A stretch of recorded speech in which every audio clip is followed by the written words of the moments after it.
Get up! To the backyard, now! I jolted upright, still half asleep, heart racing. My son, stood at our bedroom door, eyes wide, breathing hard. "What's happening?" I asked, already reaching for our toddler, who clung to me like a shadow.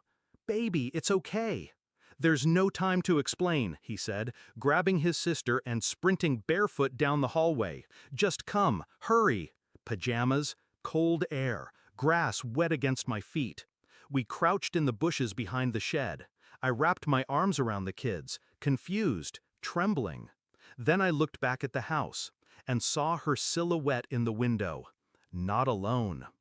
I met Claire 12 years ago in a parking lot with a dead battery and a smile that made my chest hurt. She talked like the world owed her nothing, laughed like she didn't care. But her eyes, they were heavy, like she carried things she'd never speak aloud. I loved her for that.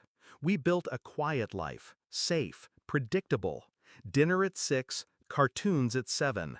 2 kids, 1 mortgage, and matching toothbrush holders. She said she wanted peace after the chaos she grew up with. I gave her that.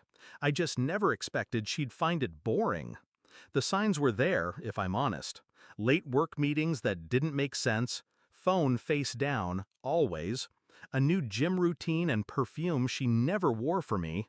But love makes you generous with excuses, and I'd rather be blind than paranoid. Until 2 weeks ago, I'd borrowed her laptop for a Zoom call and saw the messages. Not just flirty, not just suggestive, detailed, coordinated, familiar. Because the man she'd been meeting wasn't just someone, he was someone we both knew. Someone I trusted with my house when we were on vacation. Our neighbor, Mark. The same guy who taught my son how to fix a bike chain. The one who laughed too loud at Claire's jokes. The one who waved too eagerly when I pulled into the driveway. I stared at the messages. My body felt cold, but my mind, it was calm. For the first time in a long time. I didn't confront her, not right away. I started watching instead. Tracking patterns, gathering proof. 2 phones, 2 bank accounts, 2 versions of the woman I thought I knew. Every detail was a pin in the map. Every lie, a brick in the trap. And I waited, because revenge, real revenge, it isn't rage, it's patience. The night it happened, everything was already in motion. The cameras I'd installed caught Mark slipping into the basement door Claire left unlocked, like clockwork. What they didn't know, what he didn't know, was that I had already called my lawyer, already filed for emergency custody, already moved half our assets. And my son? He found the burner phone Claire thought she'd hidden in her sock drawer. He saw the messages. He's 10, old enough to know betrayal when he reads it, young enough to still believe in protecting the people he loves. He came into our room that night like a soldier and got us out before the fire started. No, not a literal fire, but what followed was just as devastating. When the police arrived, called anonymously, of course, they found Mark in our kitchen. Claire was upstairs, in a robe, stunned, confused, claimed it was all a mistake. The look on her face when she saw the footage I handed the officers, I'll never forget it.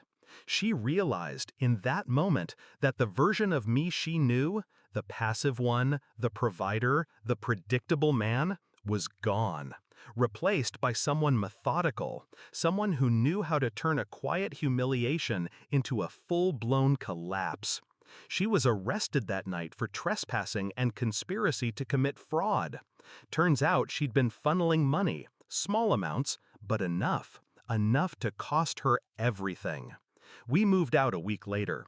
I didn't burn the house down, I just left it empty, silent, like her promises.